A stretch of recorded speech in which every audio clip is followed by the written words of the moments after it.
नमस्कार, मी सोनाली द सोनाली लाईफस्टाईलमध्ये तुमचं परत एकदा स्वागत करते. आज घराची लगबग जोरात चालू झाली. पाहुणे येणार म्हणून आम्हीच काढलं होतं दळण खूप दिवसाचं बाकी होतं आणि करायचं होतं जास्त प्रमाणात. सकाळी सकाळी घेतलं आज दळण हातामध्ये.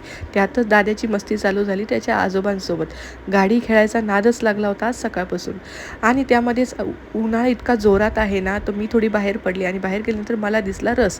मी घेतला बनाबिना बर्फाचा रस. आणि त्यातच घरी आल्यानंतर आज फायनली सगळ्या घरच्या लोकांनी मला IT इंजिनियरपासून इलेक्ट्रिकल इंजिनियर करून टाकलं. खरंच आहे, आमचे घरचे म्हणजे काय करतील काही भरोसाच नाही. थालीपीठही केले मस्तपैकी. आणि आज झालं आमच्या घरामध्ये आगमन काही पाहुण्यांचं. म्हणजे आता वास्तुशांती हार्डली काही दिवसावरच आहे, तर माझे सगळे काही नातेवाईक एक एक दिवसाच्या अंतरावर घरी येतच आहे. तर आज आले आमच्या वहिनी आणि माझे पिल्ले सारे, म्हणजेच बहिणीचा मुलगा, भावाची मुलं. आणि दिदू एवढी बघून, अनुश्री बघून एवढी जोरात पळाली नाही की तिला सरप्राईज दिलं होतं. तिला सांगितलंच नाही शेवटपर्यंत की ती येणार आहे. ती इतकी खुश झाली ना, होणारच ना, जन्म झाल्यापासून ज्यांच्यासोबत तिने टाईम स्पेंड केला आहे, तिच्याच वयाची आहे, की ती खूपच त्यांच्यासोबत रुळलेली आहे.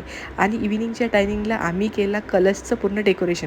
आता हे कसं केलं, काय केलं, मोठ्या ब्लॉगमध्ये यूट्यूबला टाकलं आहे, नक्की जाऊन बघा. आणि माझं आमचं वेगळं आणि या पोरांचं फोटो सेशन वेगळंच. आणि सगळे जेवणं वगैरे आवरून यांच्यासोबतच संपला आमचा आजचा गोड दिवस. भेटू परत नवीन ब्लॉगसहित नवीन वेळेत. तोपर्यंत बाय.